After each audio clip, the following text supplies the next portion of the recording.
Ahoj, dobré ránko. Krásny deň.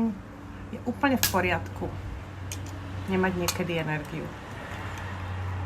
A je úplne dobré, keď si zapamätáte, že si ju môžeme dodávať aj kyslíkom a nie len tým, čo je teda vlastne to naše prirodzené a to naturálne, odkiaľ máme čerpať energiu.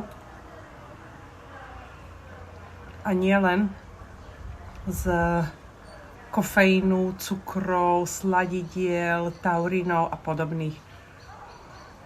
Ani tu nejdem všetko menovať, čo pijete v energetiakoch.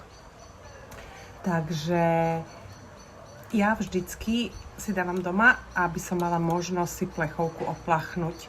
Nechcem prelievať, aby som nestratila nejakú časť, ale vždycky si ju oplachujem pod prúdom vody. Zamedzíte tak kontaminácii.